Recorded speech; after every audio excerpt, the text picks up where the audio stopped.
The wind that would eventually bury the valley began as a rumor in July. It moved through conversation long before it moved through air. Men standing outside the feed store spoke about weather patterns shifting farther north. A rancher passing through from Idaho mentioned heavier snows in the high country the previous winter. No one treated it as prophecy. It was simply talk, the kind that fills hot afternoons when work slows and shade becomes valuable. But Daniel Harper listened. He listened the way a man listens who has seen what wind can do when it is underestimated. By August, while the rest of the valley was mending fences and baling hay, Daniel was standing in his yard with a level and a measuring tape, marking out lines along the outer perimeter of his cabin. The house itself was solid, hand-hewn logs stacked 12 courses high, tight chinking, a good stone foundation. It had held through 15 winters without collapsing or rotting. It had done what cabins were supposed to do. And yet, every winter, something felt wrong inside it. Not dramatic, not catastrophic, just wrong. The stove worked hard, too hard. Corners cooled faster than they should. Frost gathered in thin sheets along the north wall, no matter how carefully he sealed seams. He burned more wood than his father ever had in the same structure, and he had begun to understand why. It wasn't the logs, it wasn't the stove, it was movement. Wind pressed against one side of the cabin and pulled from the other. Even on still days, cold air pooled low in the valley and slipped under doorframes, along foundation gaps, through any seam it could find. Heat escaped invisibly and constantly. You couldn't fight something you couldn't see. So Daniel decided to stop fighting it. Instead, he would slow it down. When the first load of corrugated metal arrived in late August, strapped to a borrowed trailer, the reaction was immediate. "What's he building now?" someone asked from across the dirt road. "A grain shed, maybe. Looks like scrap." It wasn't scrap. It was heavy-gauge steel sheeting, salvaged from a dismantled warehouse near Spokane. Not pretty. Some sheets carried faded paint, a few were dented, but they were intact, and they were enough. Daniel began by fastening vertical 2x4s around the cabin, spaced evenly 2 inches off the log walls. He worked methodically, checking plumb lines, ensuring the gap was consistent from foundation to eave. The spacing mattered. Too tight, and condensation would cling and rot the wood. Too wide, and drafts would form within the cavity. He left narrow weep gaps at the bottom to allow drainage. Small, shielded vents near the roofline to let slow air movement carry moisture upward and out. When he explained it once at the general store, a few men laughed outright. "You're wrapping wood in metal," one said. "That's backward." "Metal sweats," another added. "You'll trap damp in there and ruin everything." Daniel didn't argue. He had spent 2 winters working on a road crew in North Dakota before returning home. He had slept in temporary shelters, clad in thin sheet steel, while blizzards buried equipment yards. Those structures held warmth, not because they were thick, but because their layers created still air. Still air was insulation. Moving air was theft. He began hanging the metal in September, sheet by sheet, overlapping downward so rain would shed cleanly. Corners wrapped tight.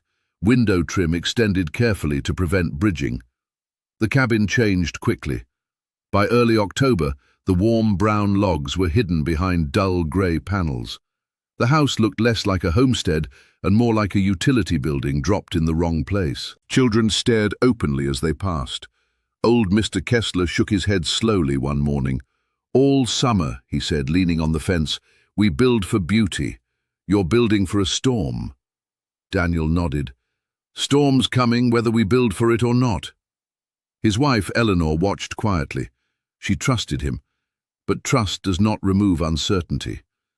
"What if they're right?" she asked one evening as they stood looking at the finished north wall. "What if it sweats?" "Then we fix it," Daniel said simply. "But if we do nothing, we already know how that ends." By mid-October, the entire cabin was wrapped. It was not elegant. It was not traditional. It looked, in the words of one neighbor, like someone parked a silo in the yard. But inside, the air felt different. Not warmer, just steadier.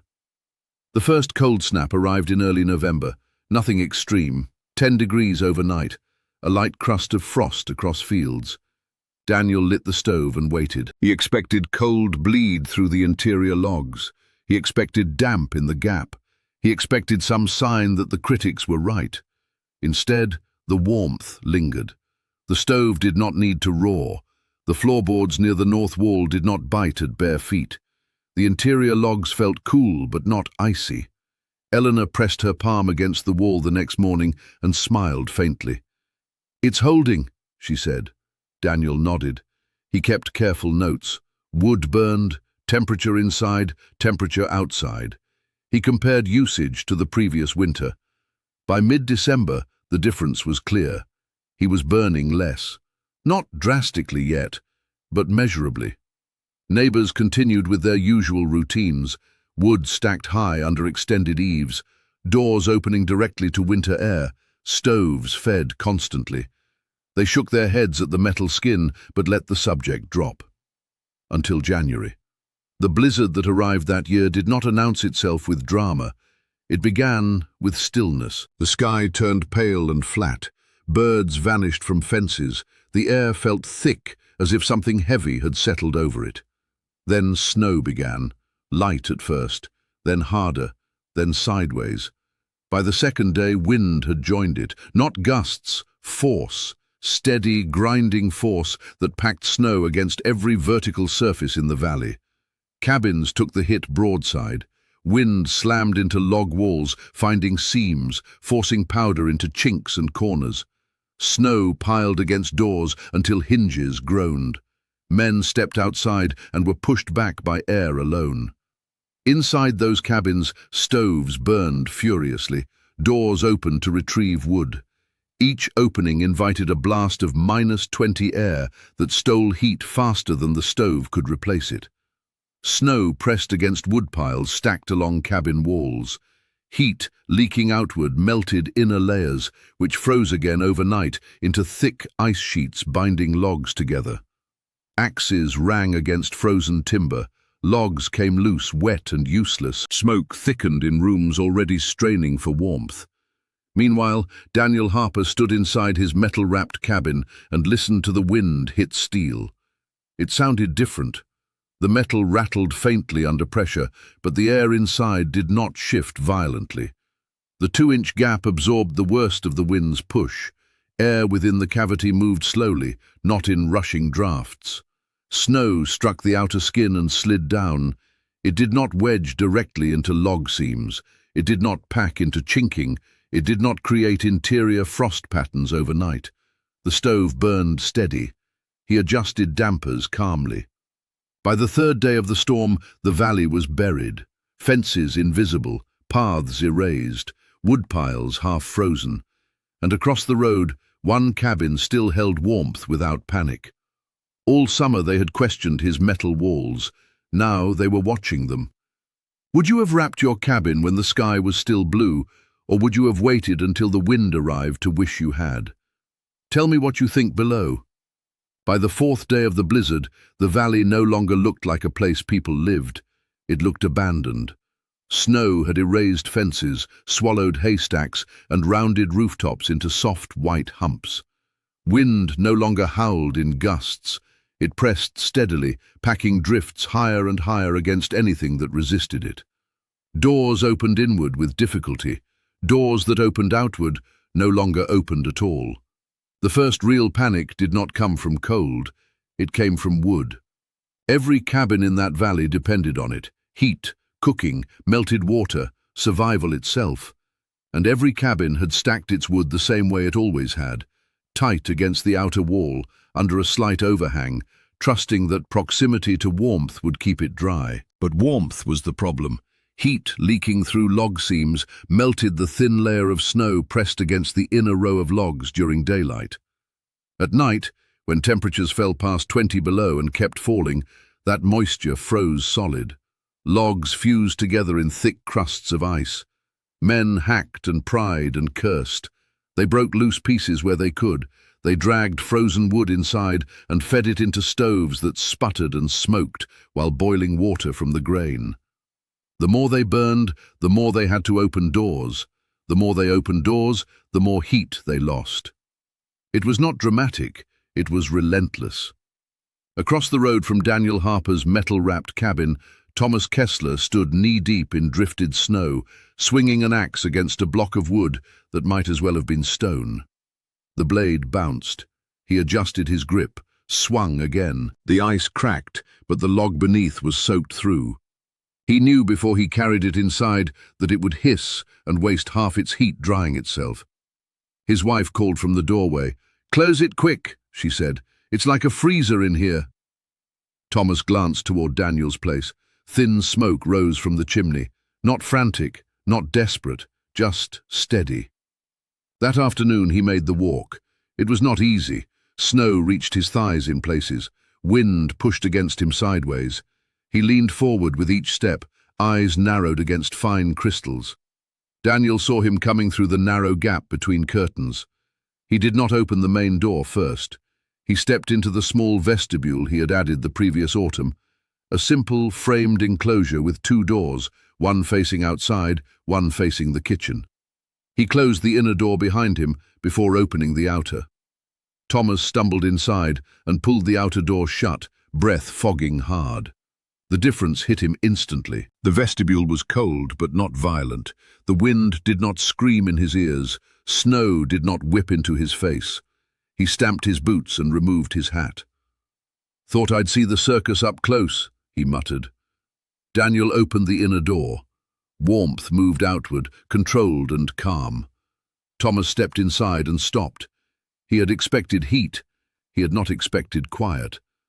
The stove burned with an even flame, not the roaring desperation he was used to.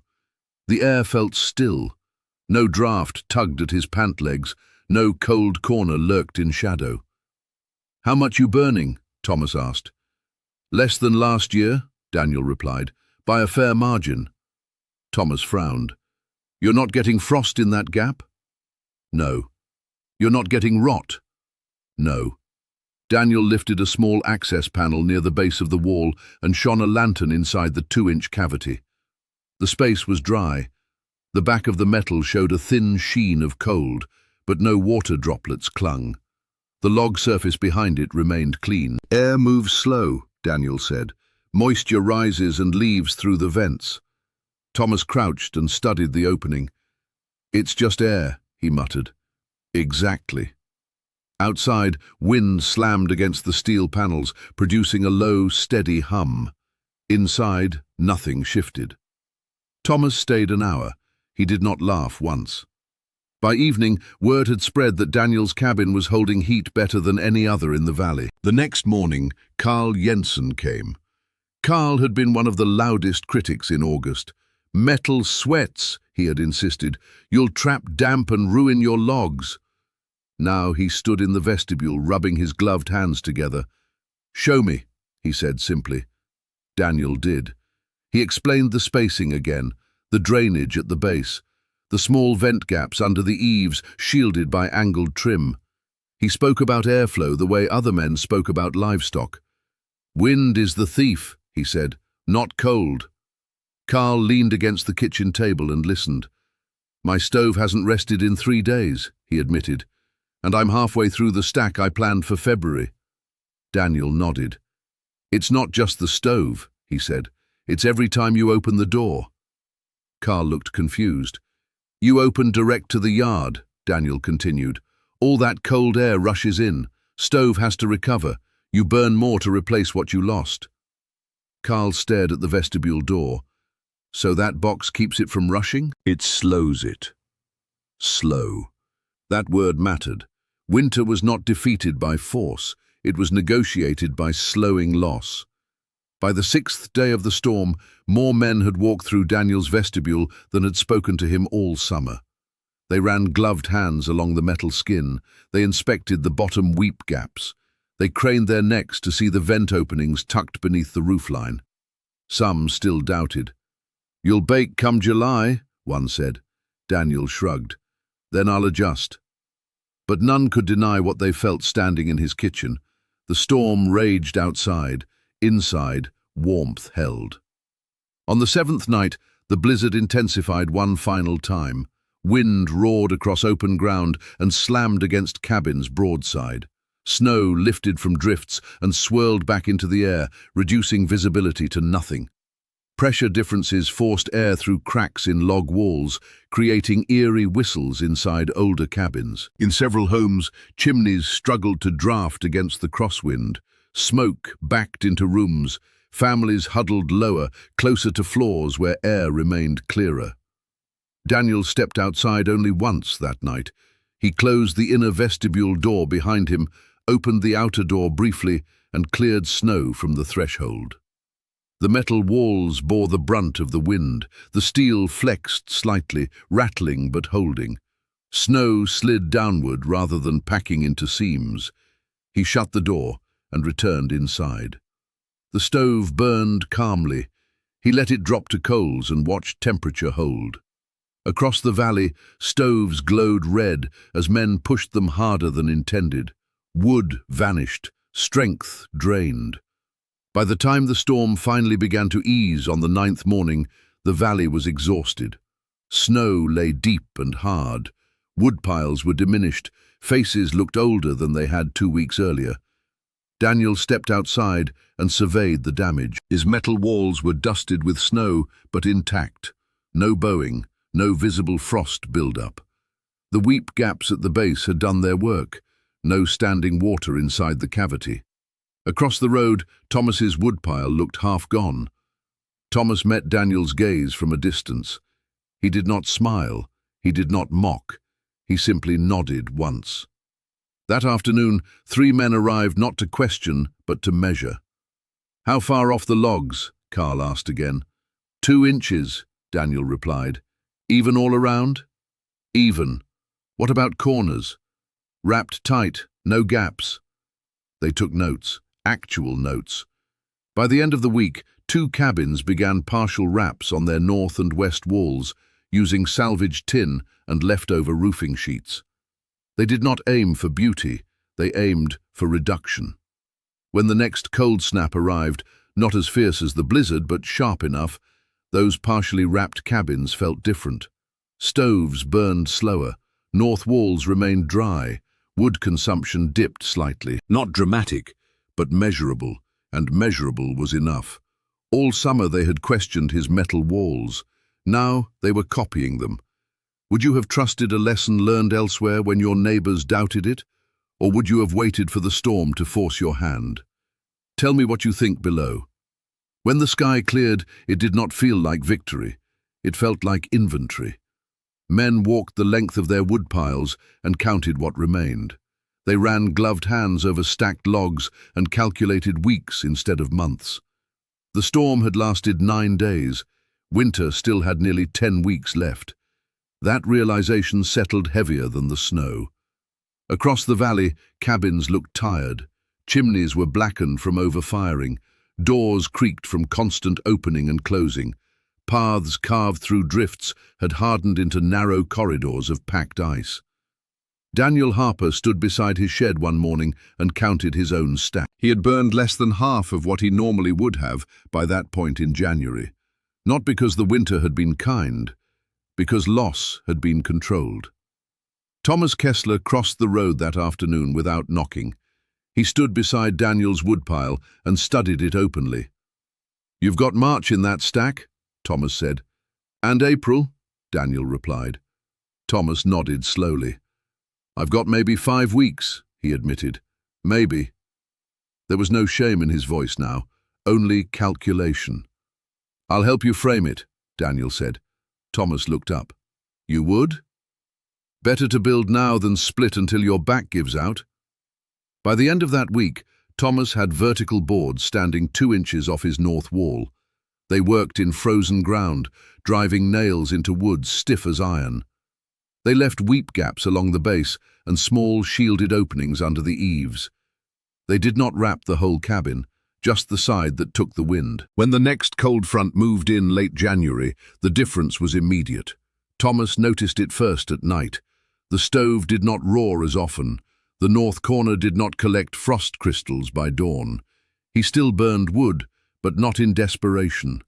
Word spread quietly, not through laughter, through results. Carl Jensen began his wrap in early February. He added something Daniel had not: angled trim over the top vent to prevent snow infiltration during sideways storms. He tested the cavity after a light thaw, checking for moisture. There was none. "I thought it would sweat," Carl admitted one afternoon. "It can," Daniel said, "if you don't let it breathe." They adjusted details as they learned: wider top vents, better drainage at the base, more careful flashing around windows. It was no longer a curiosity, it was refinement. By mid-February, 6 cabins in the valley wore partial or full metal skins. The valley looked less uniform, more improvised. Steel sheets in mismatched shades caught pale winter light in dull flashes. Some still resisted. Old Mr. Grady refused outright. "Logs have held for 100 years, he said. "They'll hold another." Daniel did not argue. Winter would speak for him. When another bitter stretch arrived, not a blizzard, but deep cold that settled in like stone, the difference between wrapped and unwrapped cabins became impossible to ignore. Wrapped cabins held steady in the low 60s with moderate firing. Unwrapped cabins struggled to maintain 45 without feeding stoves constantly. Woodpiles told the story without embellishment. By early March, those who had wrapped burned 6 or 7 cords. Those who had not were nearing 10. The cost was not only wood, it was labor. Men who once split from dawn to dusk now had hours free. Hours to mend harness, repair fence, rest. Henrik Poulsen, who had patched his cabin with scrap tin and uneven boards, noticed something else. His cough, which usually lingered through winter from smoke and draught, eased. The air inside felt less chaotic, less harsh. "You changed the wind," he told Daniel. "No," Daniel replied. "I changed how it touches us." Snow began to soften by mid-March. Drifts sagged. The valley revealed itself slowly beneath melting white. Damage became visible: collapsed sheds, broken fence lines, wood piles reduced to skeletal remains. But Daniel's wood stack still stood half-strong. Thomas's, though lower, remained intact. Carl's chimney smoked lightly instead of desperately. One afternoon, a rancher from the next valley over rode through and stopped at the sight of metal-clad cabins scattered across what used to be uniform log facades.